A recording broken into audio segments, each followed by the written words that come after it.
relatively smooth sailing. The first time through the lineup, all 9 were retired by Mosiello.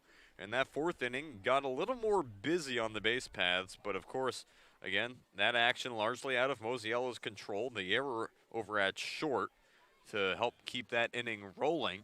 So this has definitely been the busiest inning so far.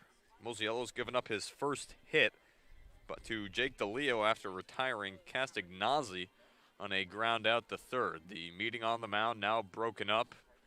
We will resume play. Dominic Tamez steps in, the righty out of Alabama. Struck out swinging his last at-bat to end the 3rd inning. Yeah, double play still a possibility, so the Mariners will try to turn 2, but strikeout would be equally huge. The top of the order looming. Ball fouled back, 0-1 count. So once again, to set the scene for you here, Caden Trenkle stands on third. He got on with a walk and was permitted to go as far as third thanks to the error on the throw down to second from Mosiello. Matt Garcia stands on first, due in large part to that error. Likely would have been a fielder's choice had the throw connected. It was not ruled a hit, as it is now an 0-2 count here to Tamez. Yeah, good job bouncing back here from Mosiello, pounding the strike zone. Swing and a miss. Down goes Tamez. Strikeout number 7 from Andrew Mosiello. 2 outs now in the bottom of the 5th inning. Yeah, huge bounce back punch out for Mosiello, going right after Tamez, and now all of a sudden, play at any base. Seems like an easier way out of the inning than it did a few moments ago. And this is the 3rd time through the lineup now coming up for the Anglers. Rivera struck out swinging his first time around. Of course, had that ball hit over towards short and was able to reach thanks to the error. And now he stands here looking to get his first hit of the day off a guy who has not looked bad. Mosiello, he's been pretty good, and we've just harped on up to this point. Just giving up the 1 run and the 1 hit. The 1-0 pitch misses, count now 2-0. I will say for the Anglers, I like how their approach has changed. They were really aggressive early on, wasn't working against Mosiello. Now they're starting to show a little bit of patience, and it's paying dividends. A big cut there from Rivera. Can't catch up to it. Yeah, 2-1. Not a whole lot of patience on that swing after going up 2-0, but Rivera, definitely a threat to hit a ball a long way here at the top of this lineup, so I think he figured with a 2-0 count, why not? Take a chance. 75th pitch of this appearance for Mosiello coming up. And it misses for ball 3. There's an arm warming in that Mariners bullpen, so we wonder if the leash is getting shorter and shorter for Mosiello as his command's starting to tail off a little bit here in this 5th. 3-1 pitch, swung on and missed. Count now is going to run full here. 3-2 count to Rivera with 2 outs.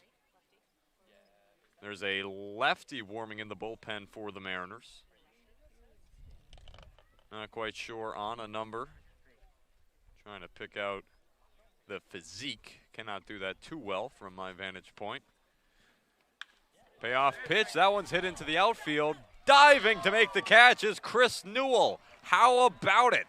Chris Newell diving in to save a run for the Mariners. Harwich still leads it 2-1 after giving up a run in the inning. We move now to the top of the 6th. Harwich still in front. You're listening to the Harwich Mariners Radio Network.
Welcome back into Veterans Field here in Chatham. Lights have been on for quite some time now. The sun has since set, and we are in night mode here in Chatham. Brock Wilkin stepping in to lead off the 6th inning for Harwich. He is, of course, the difference maker right now. Had that 2-run shot just eking past the foul pole and left. He takes the first pitch. He sees, skies it out to right. And that's caught by Matt Hogan. One away on one pitch to open up the 6th. The best thing you can do there if you're Sebastian Keene is get Wilkin to swing at the first pitch and get him out that quickly. He did just that. So now you have Carter Putz, a guy who's grounded out to third base each of his previous 2 at-bats, looking to find a gap. Putz this season's been hitting it well for Harwich, recently named, or just last week I should say, named the Harwich Mariners Player of the Week. He's behind the count here, 0-1.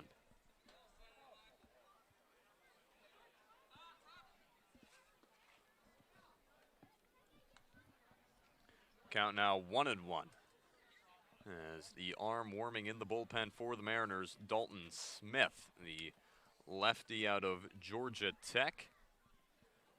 He may start the 6th inning for the Mariners. We'll have to see as Putz lines one right down the third base line, picked up by the third baseman. Throw onto first, not in time.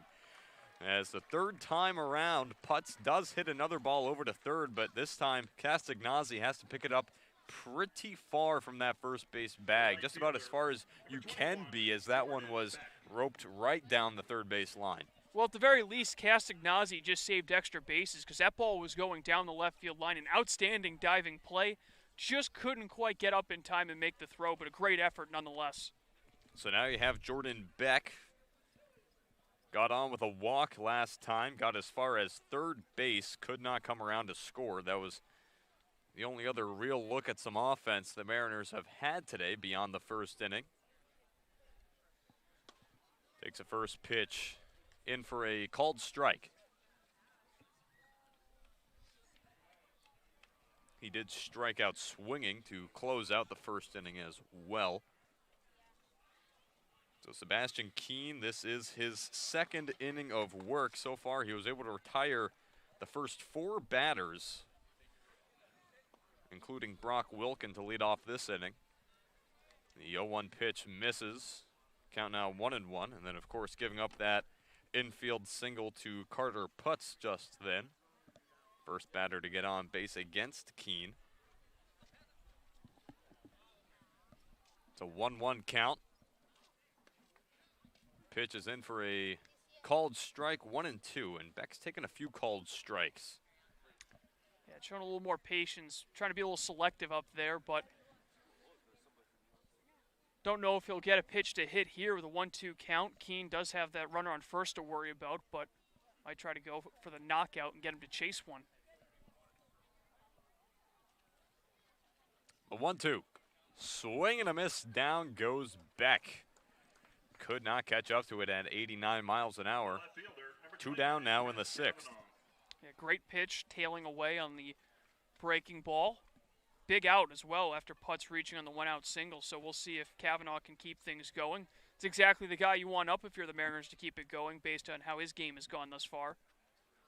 Kavanaugh has gotten on base twice, had the single back in the 2nd inning before getting picked off, and then the walk back in the 4th. Check over on Putz at first. That strikeout, the 2nd strikeout of the game from Sebastian Keene. He also struck out Levens back in the 5th.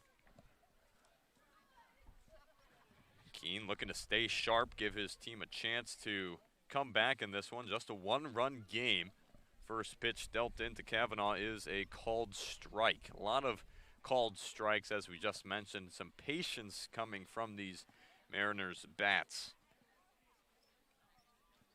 They have been walked 3 times today. That was all Witt, as he walked 3, gave up 3 hits as well. Time called here. Kavanaugh takes a step back out of the batter's box, plants his feet once more, and we will do it again. Of course, 0-1 pitch fouled off into the netting. 0-2. Of course, the Chatham Fire Department just beyond the right field fence at Veterans Field, so occasionally you'll see some bright red and yellow flashing lights leaving the station.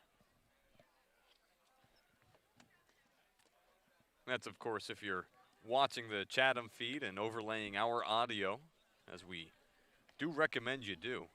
Might as well get the video side of things as well. Those guys do a great job, but, you know, we cover your Mariners, your players, your friends and family.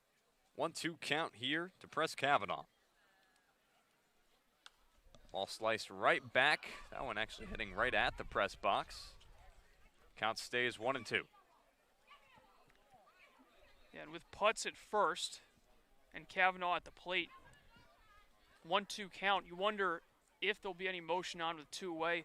We've seen that aggressive approach so far, but I don't know if Putz has the speed for where the risk is worth the reward in this situation. Another ball spoiled off. We've seen a couple of them from this at-bat from Kavanaugh. Once he fell behind and got 2 strikes, he's been squaring up everything and sending it away if he doesn't like it. Great at-bat, making him throw a lot of pitches, trying to make Keene work. It was real easy the first 4 batters. He retired so quickly. But after the Putz single, Mariners trying to make the Northeastern Husky work for his outs. It's still a 1-2 count. Carter Putz still stands over on first. Fouled straight back into the netting right behind home plate. Another ball spoiled by Kavanaugh. And for Kavanaugh, this will be the 7th pitch of the at-bat. He's got 4 fouls already. It's a 1-2 count. And again, Kavanaugh spoils it once more. Straight to the backstop. This to be the 8th pitch of the at-bat coming up soon. Outstanding at-bat, making him throw so many pitches. The crazy thing, he's only drawn 1 ball so far. Yeah, typically you see in a battle like this, it's a full count where the pitcher's throwing everything in the zone and the batter's fouling it off, but Keene adamant in going after Kavanaugh here, and Kavanaugh adamant in sending this ball out towards right field. Back it goes, gone! Press Kavanaugh. A 2-run bomb to right field to extend this Mariners lead 4-1. What an at-bat from Press Kavanaugh. I mean, outstanding stuff, making him work for pitch after pitch, fouling off so many straight to the backstop. He finally gets one he likes, and he crushes it over the right field fence. Hogan made a great bid on it, just ran out of room. Big insurance home run. Just another great day at the plate against the Chatham Anglers for the Harwich Mariners. Yeah, and it was close out there as Hogan thought he had enough of a chance on it, went halfway over the fence in right field. As that ball came down, not close enough as Kavanaugh. Nice piece of hitting there, as you mentioned, Colin, an excellent at-bat for him to finally get a pitch he liked. Took 8 pitches total, and he fouled off, I believe, 6 of them. 5 of them, I believe, actually. A really nice eye, and for Kavanaugh, as the 1-1 pitch is fouled away by Hood. Count now 1-2. For Kavanaugh, that his first home run of the season. Second extra base hit of the season. Yeah, we'd seen him getting a lot of those singles, setting the table, also coming up big in some RBI chances. Great to see the power show up in a big way, in a big moment on the road. Hood takes a 1-2 pitch low. Count now 2-2. And Kavanaugh did have some decent power over at UNC Greensboro. 2-2 pitch fouled away by Hood. Slugged at .427, had 19 extra base hits with 8 home runs included in that figure across 52 games played. So he did have some pop over there playing with the Spartans. 2-2 count here to Josh Hood, who's been battling himself. Hits one square at the second baseman Garcia. Throw over to first in time to record the out, but not before. A 2-run shot from Press Kavanaugh over the fence and right gives the Mariners a 3-run lead. Harwich is ahead 4-1. We move to the bottom of the 6th inning. We'll be back in just a minute. You're listening to the Harwich Mariners Radio Network. Check out the Snack Shack located on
Welcome back into Veterans Field. Matt Hogan leading it off for Chatham. Lyle Miller Green and Max Romero Jr. due up as well for the Anglers. Andrew Mosiello still on the bump. The Oregon Duck so far, he's thrown 77 pitches. And he's looked good through the first 5. Had a bit of a hairy 5th, but aside from that inning, really has just given up the 1 hit, and there's been 2 errors from Harwich. Granted, he was responsible for one of them on the throw over Hal Hughes standing on second, but his stuff has still looked good on the mound, as fanning on that one was Matt Hogan. 1-1 count. Yeah, an outstanding job of bouncing back after that error. He struck out the next batter he faced with the tying run at third, and then got some great help in center field. Chris Newell with an outstanding catch to end that bottom of the 5th inning. This ball pulled sharply past the glove of Putz and gets into the outfield. That one's still banging around in the corner. Digging for third is going to be Hogan. He dives back to second, however. Believe he may have tripped on his way to third. Not sure what held him up. It was a little tough to tell what happened, but he stuck it just inside that right field line, and just a great piece of hitting, ripping it down the line. Huge hit to lead off the inning, and all of a sudden Chatham, just after giving up a couple of runs, they're threatening once again. And you'll have to forgive me on the errant call. Just decided to turn around. So getting the signal from the third base coach for the Anglers that the dig for third was not the best move. He wanted it, though, as he was looking over towards that third base bag. And that ball was banging around that right field corner for quite some time. He had plenty of reason to believe he could have gotten there, but playing a bit conservative here. Don't want a chance losing a runner on the base paths, being down by 3 as we head into the later parts of this one. We have Lyle Miller Green standing in the batter's box now. So far 0 for 1 with a walk. Fouls one off, now behind in the count. 0-2. And Mosiello looking for a big strikeout here to settle things down. He's done it all game when he's gotten in trouble. He's gotten that huge strikeout to kind of silence the bats. See if he can do it once again with a man in scoring position and nobody out. It's an 0-2 count. Matt Hogan stands on second. The pitch. Swing and a miss. Strike 3. Down goes Lyle Miller Green. Strikeout number 8 from Andrew Mosiello. Just challenged him with a fastball. Keep in mind, Lyle Miller Green tied for the team lead in home runs. Also, the league lead in home runs, I should say. Drives in a bunch of runs. I think he has more than double the next guy in the lineup, and he just went right after him, attacked him, got a huge strikeout. Now we got a mound visit. You wonder if this might be it for Mosiello, as he's already at 82 pitches. And that is the head coach, Steve Englert, who's out there now. He will make the call to the bullpen. So we'll take a break. We expect it to be the Yellow Jacket, Danny Wilkinson. We'll be back in just a minute to run down the numbers for the new pitcher. Don't go too far. You're listening to the Harwich Mariners Radio Network.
Welcome back to Veterans Field. A few things to report for you. It's Dalton Smith on the mound for the Mariners. The day is done for Andrew Mosiello. Also a pinch hitter coming in place of Max Romero Jr., who was 0 for 2 on the day. New batter for the Anglers is going to be Logan Britt, the righty out of Texas A&M. Britt so far on the season batting .182. Just 6 for 33. First pitch, Britt sees. It's 2-0. Or second pitch he sees puts it at a 2-0 count.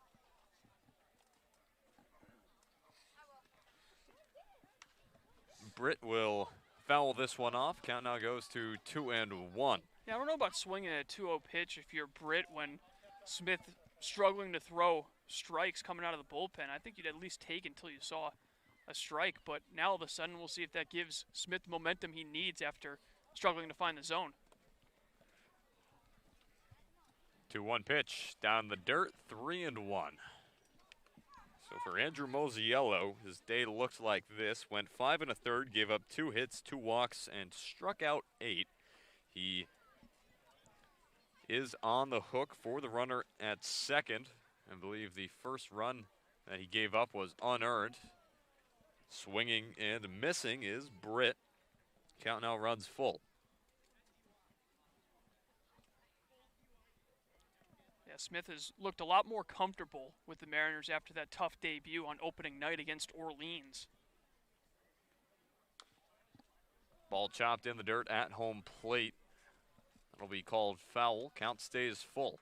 believe he gave up 5 earned runs in that game. Of course, it was an 8-1 loss on opening night for the Mariners.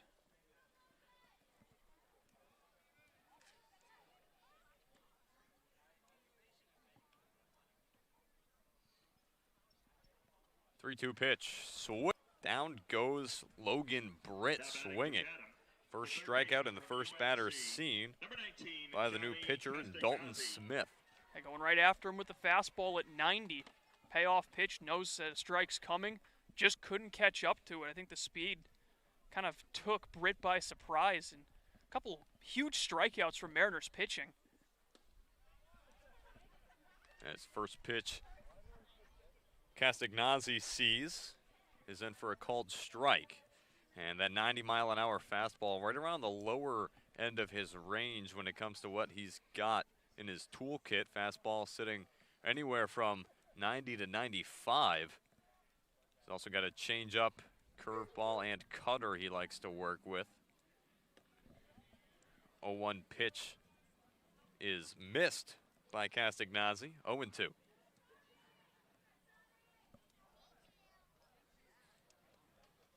Talk about a turnaround from the Mariners pitching after the leadoff double from Matt Hogan. 0-2 pitch up high, pickoff over to third, and it gets away from Hood over at third. Coming home to score is Matt Hogan. Hogan was stealing on the pitch into Castagnazzi, and as Levin checked down to third to try and catch the runner, Hood could not reel in the ball, and so coming home is Hogan. 2-run game now. Yeah, a bit of a forced throw. Not a great jump at second by Hogan, but a delayed throw from Levins ended up rushing it. Ball's in left field, run scores. The 1-2 pitch is in for misses for a ball. 2-2 now, and we've seen a few errant throws from Levins as the 2-2 just misses. 3-2. We saw it the other day, I believe in that Chatham game, I want to say it was, where Levins, he had overthrown the throw down to second on the warm-ups in between innings a few times. And so that throw missing the mark there, but that throw from Dalton Smith finding the zone as down looking goes Castagnazzi. 2 strikeouts to get out of the inning. We move now to the top of the 7th. Mariners lead it 4-2 now, thanks to Matt Hogan coming home to score. We'll be back in just a minute. Don't go too far. You're listening to Harwich Mariners Radio Network.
Welcome back into Veterans Field here in Chatham.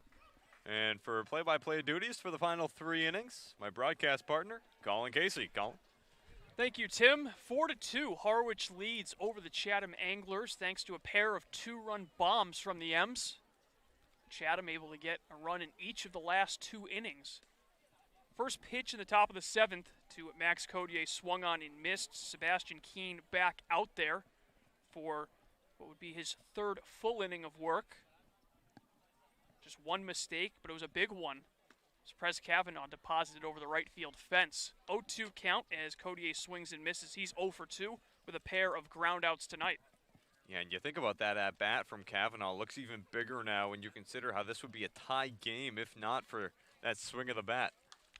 0-2 is fouled off to the left, and not to be overshadowed in the bottom half of the previous inning, bottom of the fifth inning, Chris Newell made an outstanding diving catch with a runner on third. That was then the tying run. So he makes a huge catch to end the inning and the two-run home run. Long look in from Keene, the Northeastern Husky. The pitch, fastball misses up and away.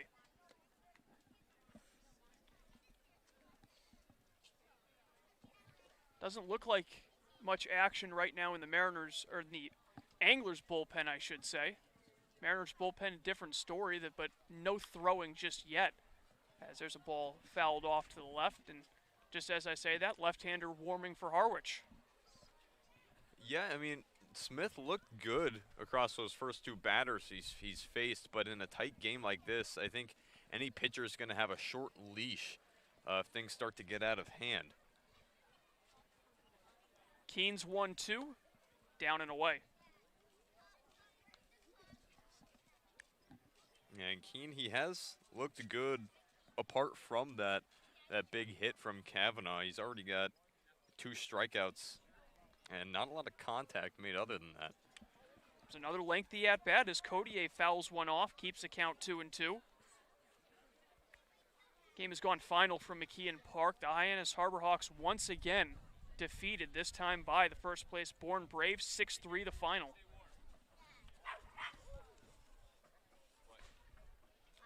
Two is swung on and missed by Codier, and he goes down on strikes to begin the 7th inning.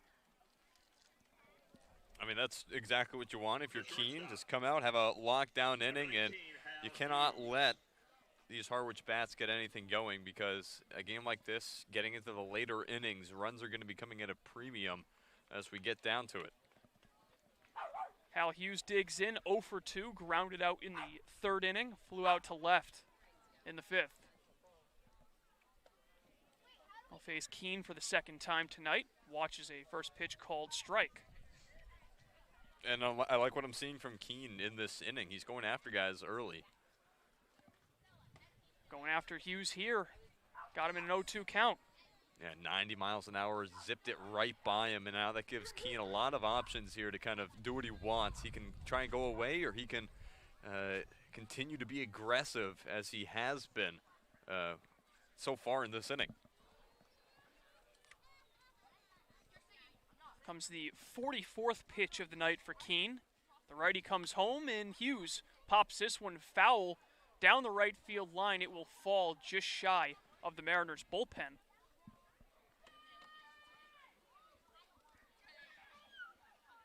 Keene from North Andover, Massachusetts, out in the northeastern part of the state, home of Merrimack College. Division I athletic program, the Warriors. No balls, 2 strikes the count. Keene back on the rubber, the pitch. Swing, and just getting a piece of it is Hughes to stay alive. Once again, the Mariners making Keene earn every single strike up there. Oh, really admirable when you see the way these guys are handling these at-bats if you're Harwich. 0-2, hit on the ground, just foul outside of 3rd. Because you get moments like that where Hughes, he had a pitch there he thought he liked, 78 miles an hour. I think he was actually, he decided he wanted to swing on it, but a bit ahead of it. I think lucky he caught that kind of on the backswing as he was tailing the end of his motion, ended up pulling it over towards 3rd. Keene with another 0-2, and once again, Hughes able to spoil it foul, this time off to the right.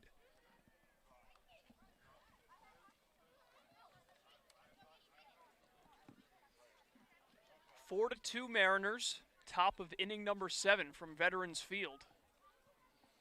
Harwich looking to hand Chatham its 4th straight loss versus the East. They have not had a whole lot of success against their interdivision rivals lately, but Sebastian Keene finally gets the better of Hal Hughes. He strikes him out looking, for out number 2. Back-to-back strikeouts to begin the 7th for Keene. Yeah, Keene's looking good. He's getting these strikeout pitches eventually this inning, but a lot of fight in these Mariners bats right now, even though they're ahead. I mean, that's what you want to see. You can be ahead in the game, and you still need to be giving the opposing pitcher a tough time as though you're behind, fighting for every single pitch. Tatum Levins takes a first pitch called for a strike. He reached base in each of his first 2 trips, walked and scored in the first, singled with 1 away in the third, and he struck out looking in the 5th.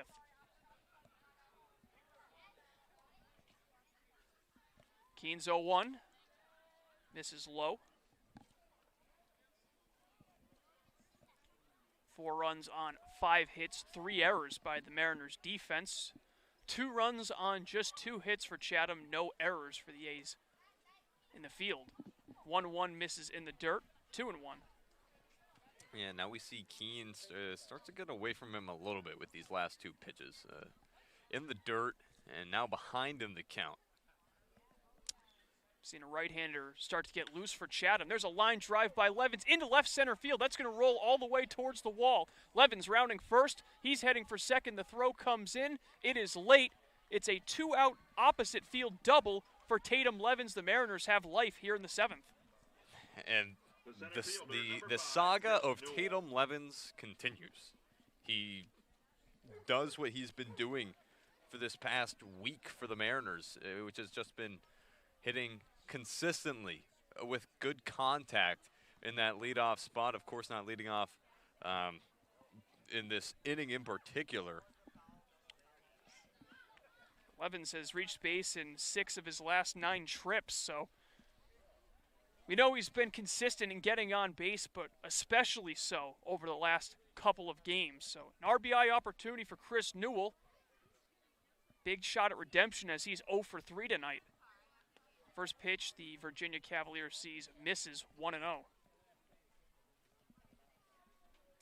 Yeah, now if you're Keene, you have to start pitching a little more carefully. There's 2 outs, sure, but you have a runner here on second base that's going to get you thinking.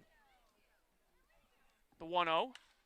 That ball hit a ton out towards right center field, carrying back towards the wall and onto the hill. A 2-run bomb from Chris Newell, his first of the season. Another 2-run home run for the Mariners. They lead it 6-2.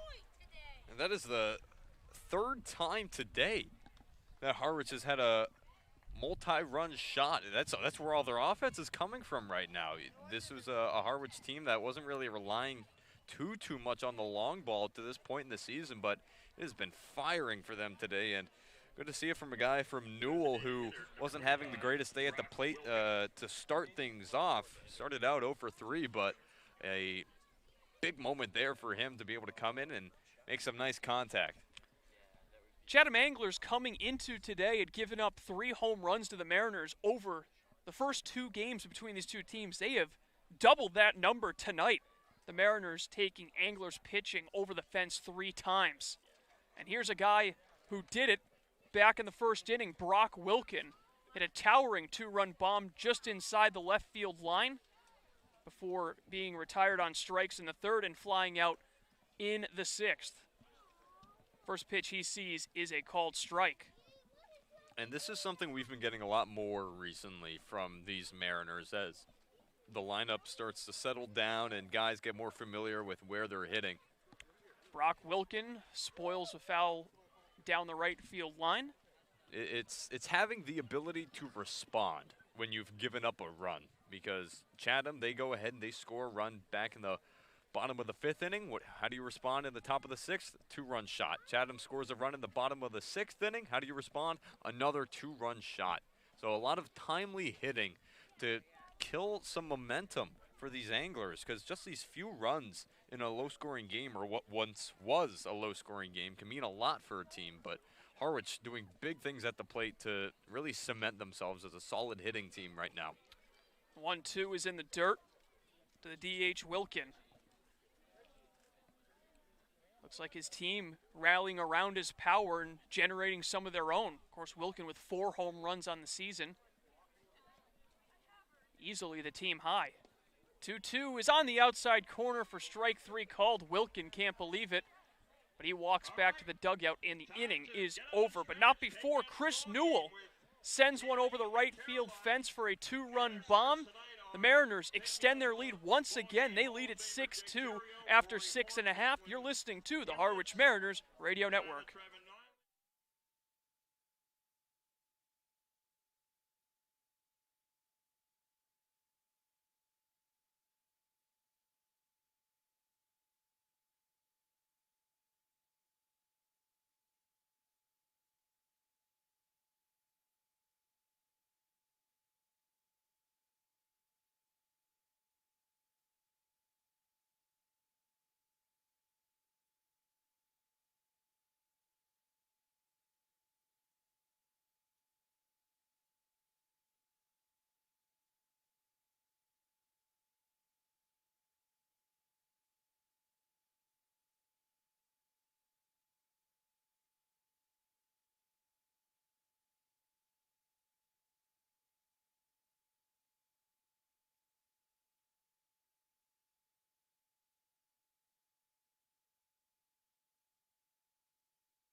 Home half of the 7th inning from Veterans Field, where the Mariners look to make it 3-0 against the Chatham Anglers this season. They're on top 6-2. This would be a huge victory if the Mariners can hang on, Tim, with a couple of big losses from Eastern teams, including the Orleans Firebirds as well, as the YD Red Sox, as that pitch is over for a strike to Jake DeLeo. Well, certainly would be a big spot for the Mariners, as trying to leapfrog ahead of Orleans, trying to create more space between yourself and Chatham at the bottom of the division, and then just trying to keep pace with YD and Brewster, as again, only 2 spots this year.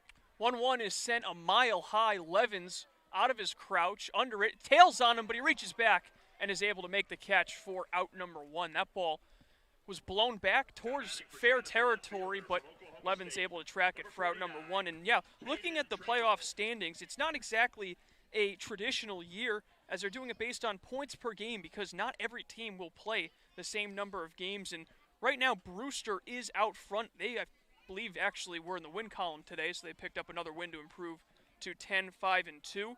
But YD Orleans right in front of Harwich, both of them falling. That's big for them. Count 1-0 to Caden Trankel. Yeah, the way it's working this year, you have that point per game system. So every point you earn is going to be divided by the amount of games you play, which is, you know, that'll obviously change the scope of things as it gets down to it. Count even 1-1 to Trankel. Walked his last time up, and he hits this one on the ground towards second. Max Codier comes up with it. Throw on to first gets Trankel. 2 up, 2 down for Dalton Smith to begin the home half of the 7th. And I just wanted to make one more note about what we've been seeing from this Mariners hitting recently this season. Is that was all with 2 outs. There was 2 strikeouts to open it up to Codier and Hughes. Keene was able to sit them down, but then a double from Levens and the bomb out to right center from Newell came with 2 outs, and we've been seeing that a lot these past few games from Harwich, and that's a really important part of a game. You know, you're not done with 2 outs. It's important to be able to produce in those spots. Count 1-1 to Garcia. Struck out swinging in the 3rd. Reached on a fielder's choice that would bring home a run when Mosiello threw it in the outfield. Not credited with an RBI, though, was Garcia, and he swings and misses, falls behind 1-2. Dalton Smith looking to make it a 1-2-3 inning, and he does, as Garcia loses his wrist guard on that swing. He strikes out, and it's a 1-2-3-7 for Dalton Smith. Mariners 6 outs away from another victory against Chatham. We head to the 8th, 6-2 Harwich. You're listening to the Mariners Radio Network.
top of the 8th inning from Chatham. Another pitching change for the Anglers. Their third arm out here, Sebastian Keene, will be replaced by Alex McFarland from the U down in Miami.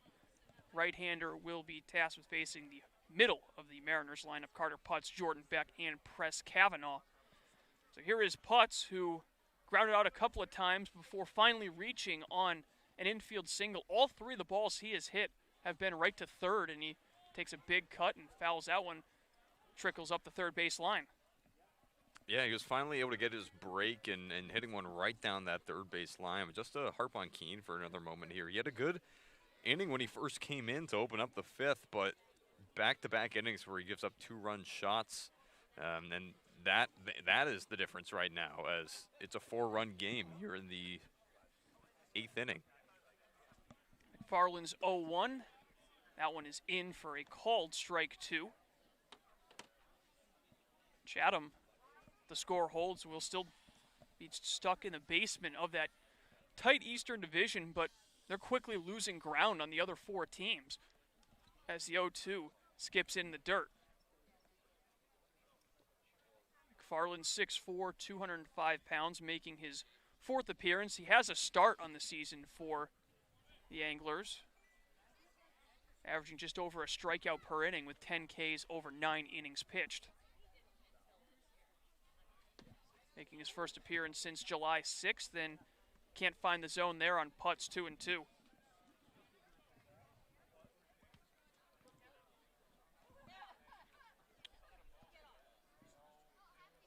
Miami native comes home. 2-2 check swing. Did he go? The appeal, and first base umpire Chris Barstow says he held up. Count is now full. Yeah, Tamaz thought he had him. Tamaz, the catcher, wincing once the first base umpire Chris Barstow made the indication that it was not in fact a swing. So the Notre Dame first baseman digs in again. The payoff pitch misses low, just below the knees, ball 4. So Putz able to reach via a walk, and the Mariners have the leadoff man on to begin the 8th. Yeah, they haven't gotten the leadoff guy on too many times just in the first 2 innings today for Harwich. And they've been able to do a lot despite being disadvantaged after the first batter for a majority of the game. So now a chance here with first man on to try and make some more of it. Right-handed hitter Jordan Beck, 0 for 2 with a pair of strikeouts and a walk. He takes ball 1. Seen a pair of Mariners have their first home runs of the season tonight in Kavanaugh and Newell. Could Jordan Beck join that club? 1-0 is just off the outside part of the plate. Yeah, that one coming in at 91. Tough to get him to bite on that on the outside part. Good patience from Beck. And we're going to get a quick mound visit here after falling behind 2-0 for McFarland. And in between the 7th and 8th innings, there's an announcement made by the PA announcer that Austin Vernon, former Chatham Angler, had been drafted earlier today by the Tampa Bay Rays. So big congrats to him, the big right-hander. The Mariners saw him in the first meeting between these two teams this year. Definitely a guy who had a lot of success in the CCBL, and it's always great to see an alum from the league make it to an MLB organization. So best of luck to Austin. McFarland's 2-0 to Beck. That's going to miss low.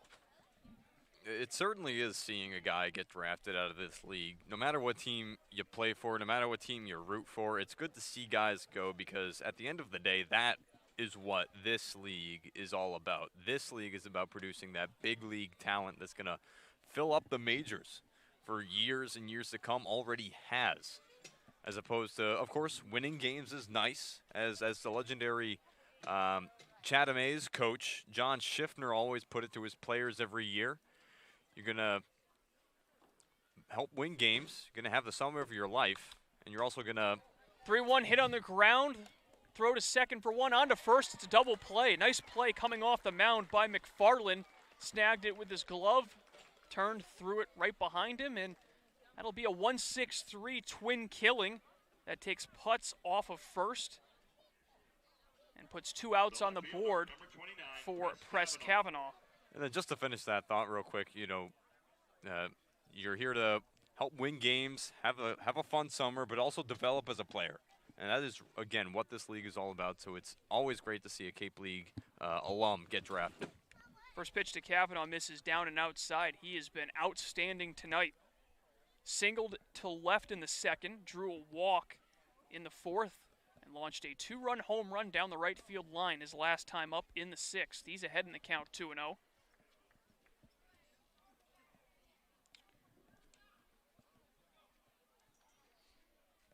Pitch to the left-hander.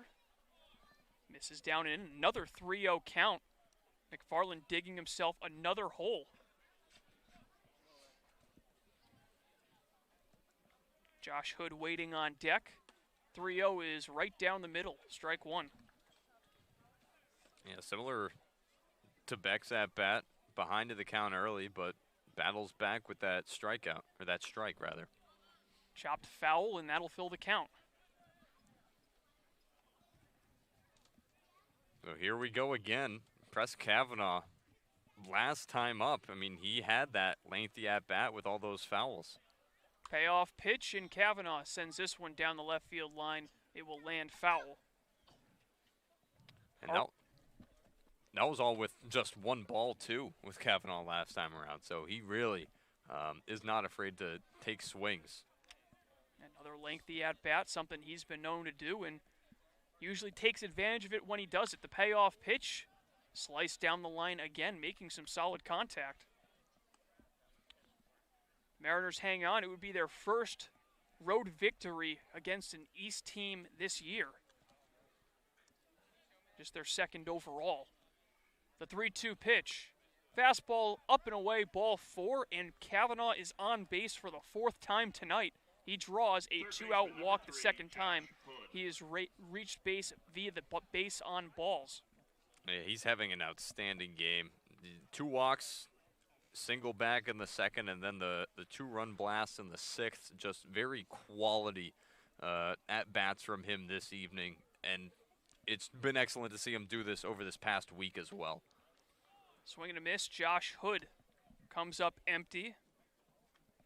Hood 0 for 3. Bottom of the order, not having the best game for Harwich. A combined 0 for 9 with 3 strikeouts.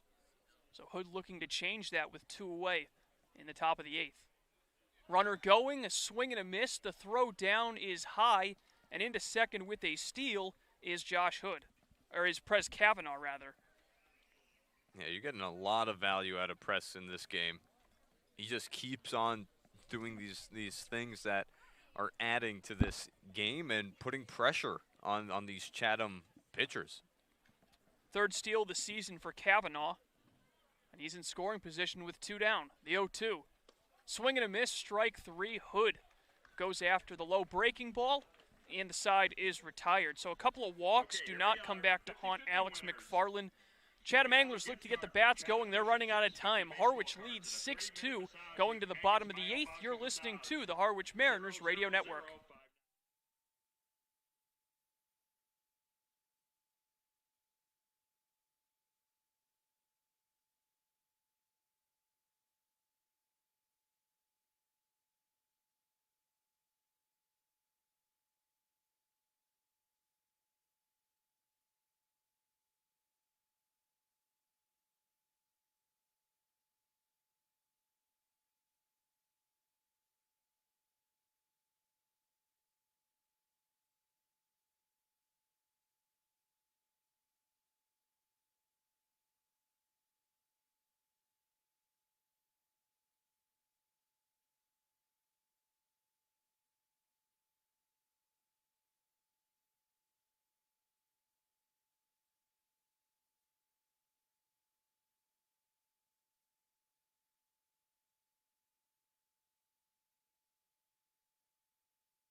Number 41, Dominic Temez. Home half of the 8th from Chatham.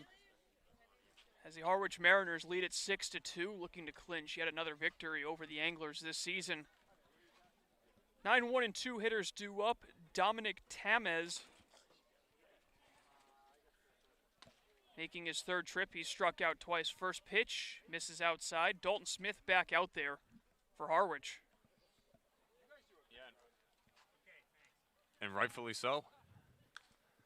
Popped up by Tamez down the right field line. Putts coming over, and he makes the catch, crashing into the netting. He used up every inch of territory here at Veterans Field and just barely able to make the catch before it goes up against the netting. An impressive out number one by Notre Dame's own.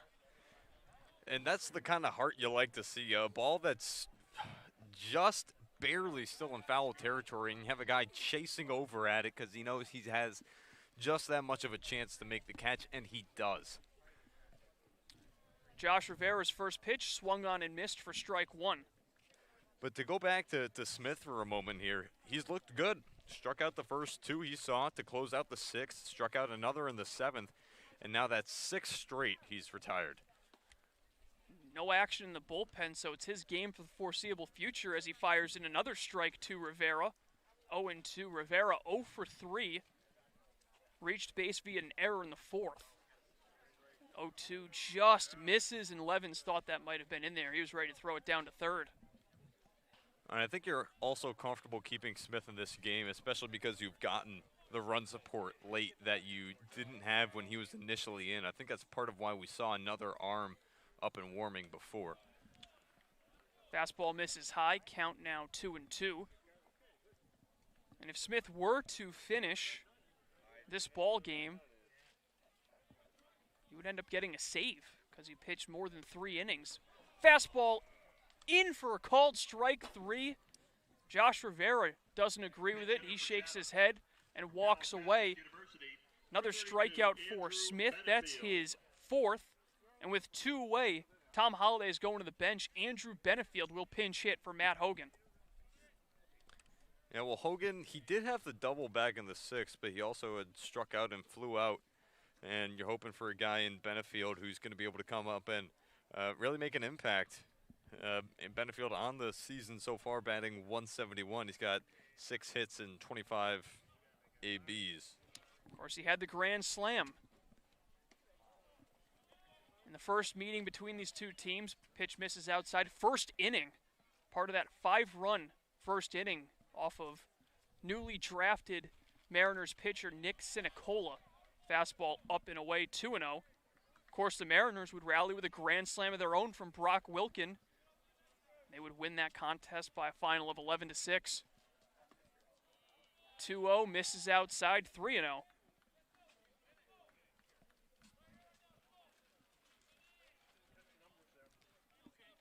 From the windup, Smith comes home.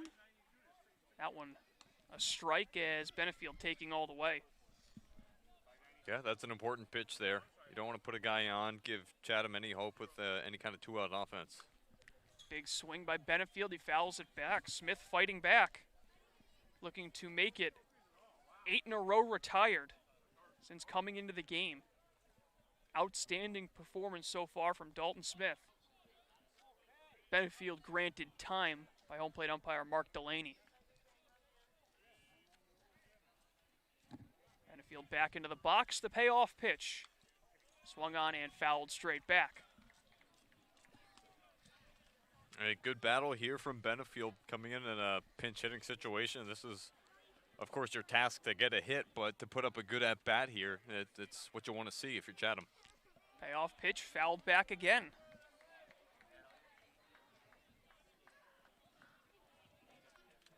Still a solid crowd on hand, sticking around for the conclusion of this one. Another 3-2 is sent in the air into shallow left. It'll actually stay on the dirt as Hal Hughes camped under it. Makes the catch, and the inning is over. 8 straight retired by Dalton Smith out of the bullpen. We head to the 9th. Harwich 6, Chatham 2. You're listening to the Harwich Mariners Radio Network.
Ninth inning from Chatham. Harwich Mariners lead the Anglers by a score of 6-2. Colin Casey, joined by Tim Foley.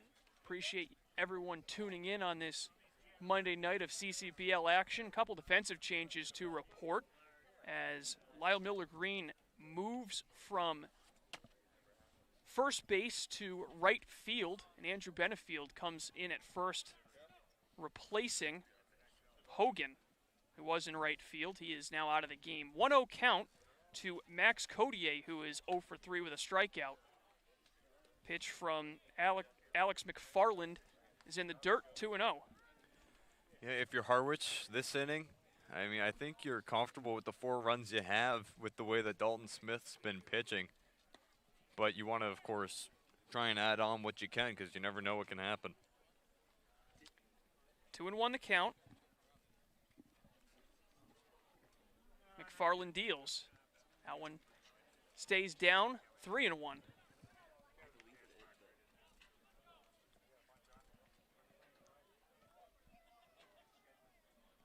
Codier hits this one on the ground to third. Easy play for Castagnazzi. The throw gets away.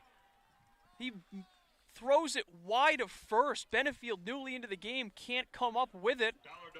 And just like that, an error puts the leadoff man in Codier on to begin the ninth. I mean, I think that was, it was skipped in the dirt just in front of the first baseman, Benefield, but I have to feel as though Benefield could have done a bit more to try and glove that one. It was well within his range, but he didn't get too much in front of it. He just, I mean, as a first baseman, you got to keep your foot on the bag to have a chance at the out, but really just waving at it instead. He didn't put his arm out after it. So Benefield, we'll see, as that one was credited an error. We'll see who that's put on. I could see it going either way, to the shortstop or the first baseman. First pitch to Hughes misses. That is the first error of the game for Chatham. Came into tonight with a tie for the league high in 23 errors with Katuitt, so make it 24. Quick throw over to Max Codier. He's back with a dive. Pardon me, that was the third baseman.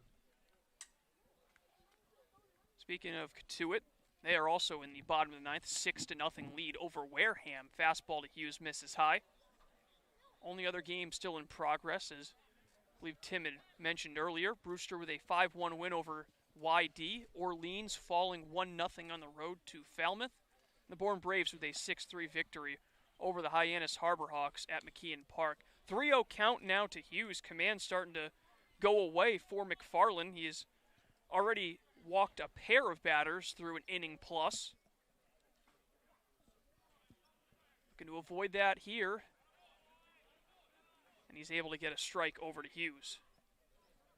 Yeah, it's a big strike if you're McFarland. You can't let this get out of hand. You have a guy on first thanks to an error. You have no outs in the inning now.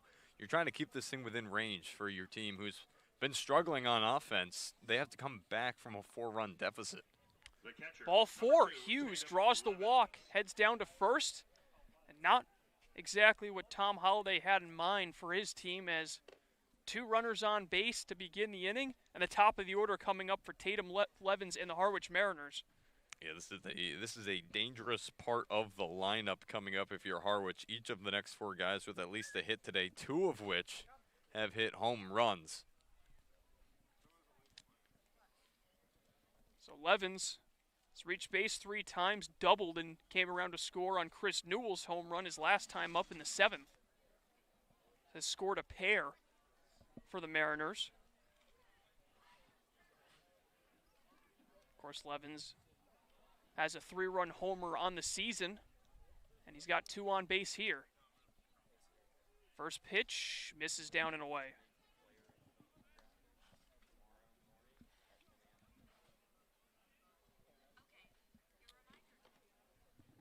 Alex McFarland looking in, trying to get that command back. Throwing 5 straight balls now. And Levens hits this one well down the left field line, but that will make its way over the wall foul. And that did not sound very good, whatever it hit. Yeah, I thought it hit a fence, or maybe that was a person running into a fence trying to make a play on the ball. Who knows? All I heard was metal. It's never a good sign. The 1-1 misses away. There is a shed down that left field line, so it's very possible to hit that. At least it didn't sound like shattering glass.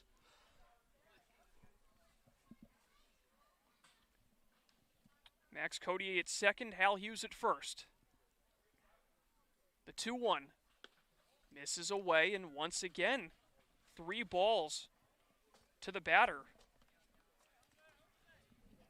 Yeah, McFarland's just not been able to find the strike zone too well so far this inning. Levens digs back in. The 3-1 swings away, and he fouls it off himself in the box. Even when Levens is in the batter's box, finding ways to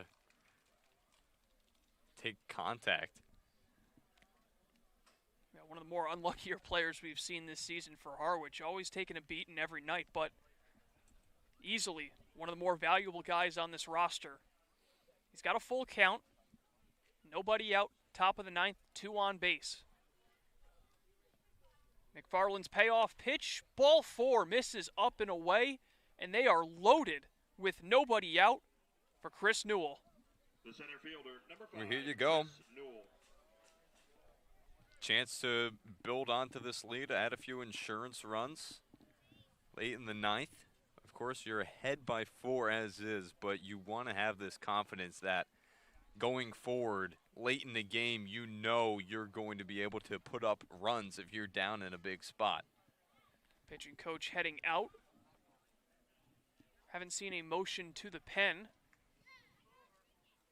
So with the bases loaded and nobody out, I wonder if McFarland will be left in there to deal with this himself. There is an arm warming, and they are in fact going to point to the bullpen.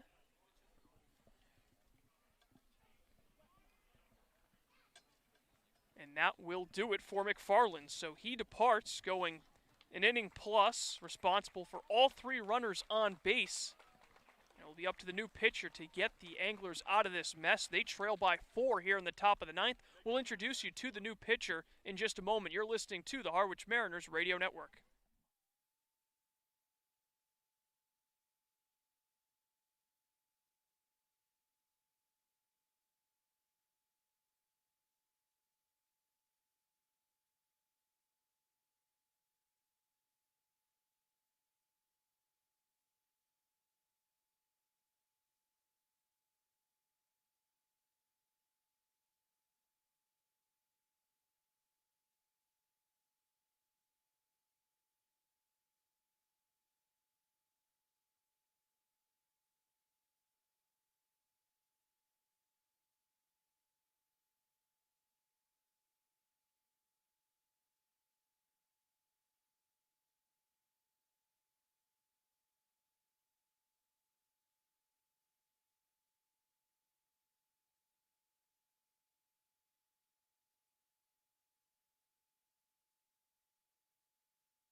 Falco from the University of Maryland now pitching for the Chatham Anglers. New pitcher for the Chatham Anglers, it's the right-hander David Falco, who replaces Alex McFarland. McFarland going just over an inning. No hits allowed, but he walked 4 batters, struck out 1, and is responsible for Max Codier at third, Hal Hughes at second, and Tatum Levens at first. Chris Newell will dig in with the bases loaded. He's already left the yard once, hitting a 2-run bomb his last time up in the top of the 7th. High leverage situation. I mean, this is just pretty difficult for Chatham to manage with here, because here you are coming out of the bottom of the 8th. You're trying to go into the top of the 9th, have a quick inning, and get some momentum for the bottom of the 9th, but things have just slowed down to an absolute crawl with no outs and the bases loaded. Check swing. Newell went around on the first pitch. Strike 1. Before the home run, Newell was 0 for 3 with a strikeout looking, a fly out to left, and a fly out to center. And here he's way out in front of a breaking ball and falls behind 0-2. Winning this one would go to Andrew Mosiello. The loss to Tanner Witt, both starting pitchers. Again, Chatham looking to avoid 4 straight losses to Eastern teams. The 0-2, high pop-up by Newell is fouled straight back.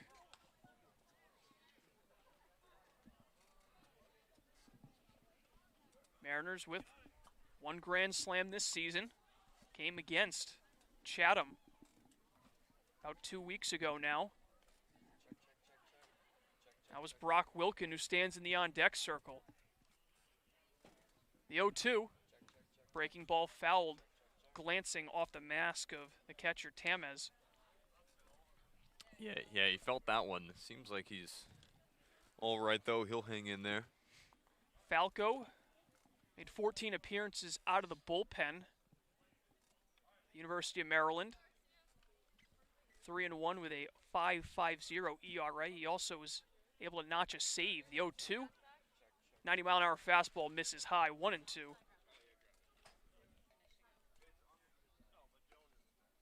Falco gave up 3 home runs over those 18 innings pitched, so can at times serve one up over the plate. The 1-2, breaking ball down and away. It's at a point in the game where you just got to start going after guys. You can't play around and start walking people. I understand Newell's hit a home run. He's got that kind of power, but you got to have some confidence. You need to be more confident in what you're throwing than these batters and what they're hitting. 2-2, another fastball misses outside, and the count is now full. So Newell, like many of his teammates tonight, working a full count. Bases loaded, nobody out. Top of the 9th, Harwich leading by 4. Looking to extend that lead and put this game out of reach for good. Payoff pitch. Fouled off and unable to hang on to it was the catcher Tamez. He had an opportunity to squeeze it, just couldn't quite clench it. Just out of his glove, upset he didn't have that one, and rightfully so. An out opportunity that just hopped out of his reach. So Falco needs to deliver another full count pitch. Here it is. High fly ball into shallow left center. Infield fly rule is in effect. Catch is made on the grass by Rivera. And a big out number 1 for the Anglers as Newell is retired. Bases remain loaded for Brock Wilkin. Yeah, it took a little while to get there in this at-bat. It was a little interesting, but they did get there, and that is an important first out. You don't want to have the new pitcher come in and immediately give something up. So good job by Falco to stay in there. No rest for the weary, though, as in steps Wilkin. One of the more dangerous bats in the entire Cape League this season. Already launched a 2-run home run back in the first, but has since struck out twice and flown out. First pitch comes in and glances off Wilkin. That will bring home a run. Wilkin got that one right off the left forearm as he doubled over in pain and walks down towards first. In to score is Max Codier, and Wilkin, obviously in a lot of pain, stands on first base. Mariners now lead at 7-2, and good news is it looks like Wilkin's going to remain in the game. Yeah, he had a bit of an interesting motion in that at-bat right before he got hit. I'm not sure if he tried to duck out of it or if he thought about swinging at it right away. And actually, as we mentioned that, we will have a pinch runner come in for Wilkin. Hopefully just out of precaution. So Wilkin does exit the game. and it's Jake Lazaro who comes in to replace him. Wilkin is the DH, so it won't really have much of an impact defensively. So with the bases still loaded, Carter Putz takes a big rip, comes up empty 0-1. And if you're Harwich, that's not what you want to see in a game that's you're up by 5 now thanks to that hit by a pitch, but you don't want to lose a guy like Brock in a spot like that where, you really did not need this inning in regards to what you're putting up offensively. It's now the 4th time this season that Wilkin has been hit a team high. Carter Putz swings and misses, strike 2. Putz has reached base each of his last 2 trips, including a single where he came around to score in the 6th inning, and he walked to lead off last inning.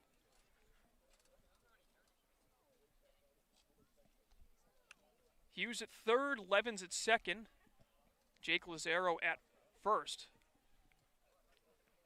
The 0-2. Check swing, and Putz did go around. He doesn't agree, but that will be strikeout number 1 for Falco, out number 2 of the inning. A big one as Chatham continuing to try to limit the damage, trailing by 5. Yeah, and doing a good job so far. Of course, you hit the batter in Wilkin, you put a man on, but we really haven't seen any good contact from Harwich in this inning. It's all been just you had the one fly out, but nothing squared up yet by these Mariners here in the 9th. In steps Jordan Beck. First pitch swinging, slow roller down the third base line. It will creep foul. Count now 0-1 as Beck didn't get very far down the line. Jordan Beck having a bit of a tough night at the plate. Struck out swinging in the 1st, drew a walk in the 4th, struck out again in the 6th, and grounded into a double play in the 8th.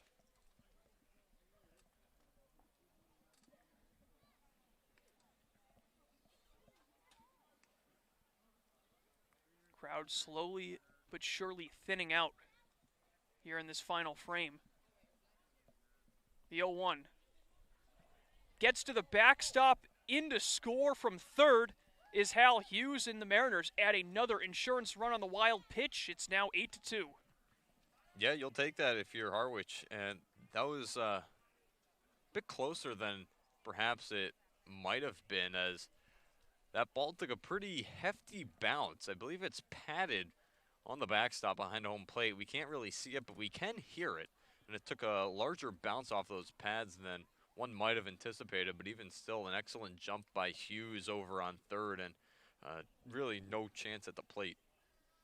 1-1 to Beck. Fouled straight back. So that now puts Levens at third and Jake Lazaro at second. There's a right-hander warming for Harwich, so you wonder if Dalton Smith will come out of the game ahead of the 9th inning, or if he'll actually get that 9th. The 1-2, swing and a miss, strike 3, as for the 3rd time tonight, Jordan Beck goes down swinging, and that will end the inning. But the Mariners add a couple more insurance runs. We head to the home half of the 9th. Harwich 8, Chatham 2. You're listening to the Harwich Mariners Radio Network.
Home half of inning number 9 is the Harwich Mariners.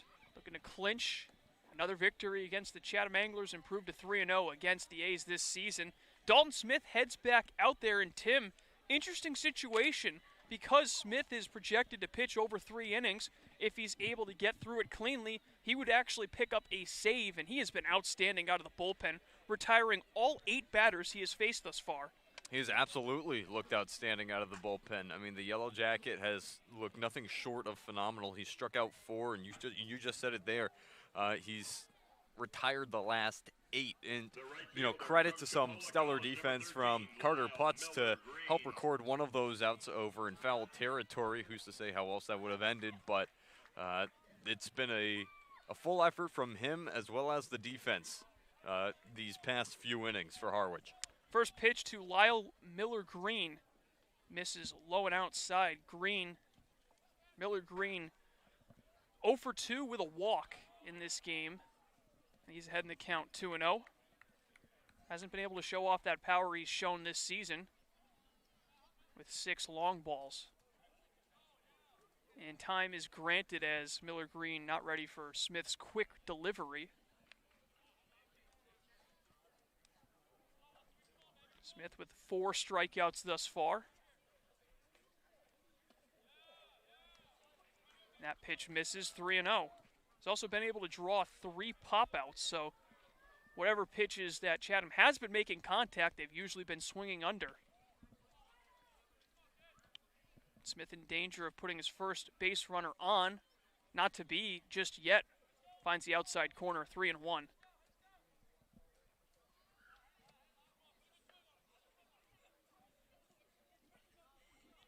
The 3-1 swung on and fouled off into the night sky down the right field line. Nice job by Smith here after going down in the count 3-0 to bring it back full.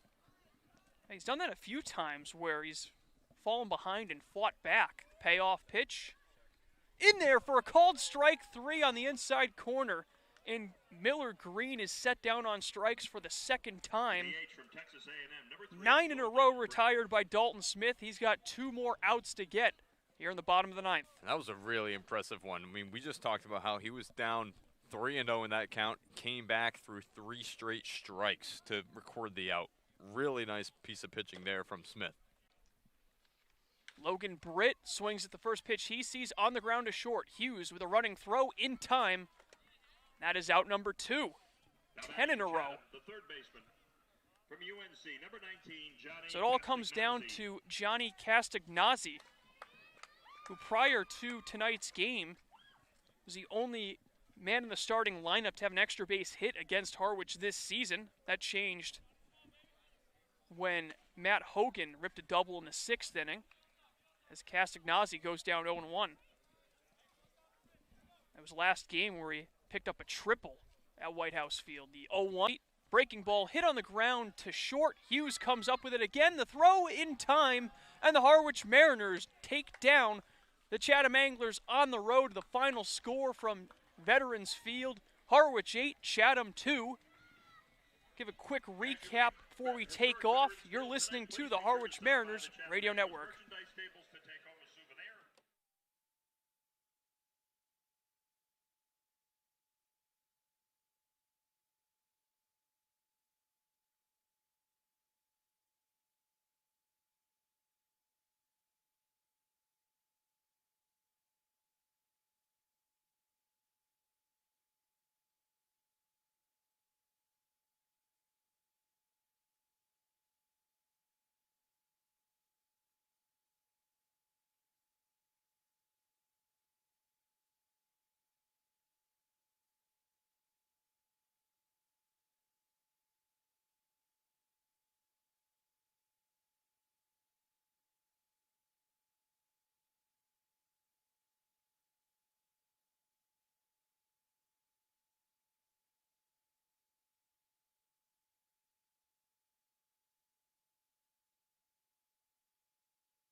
Welcome back one last time to Veterans Field. Colin Casey joined by Tyler Henry for tonight's post-game recap. The Harwich Mariners defeat the Chatham Anglers once again, this time by a final of 8-2. And tonight, Tyler, no comeback necessary. The Mariners just hit and hit from the get-go, launching 3 two-run home runs and tacking on a couple of insurance runs in the ninth.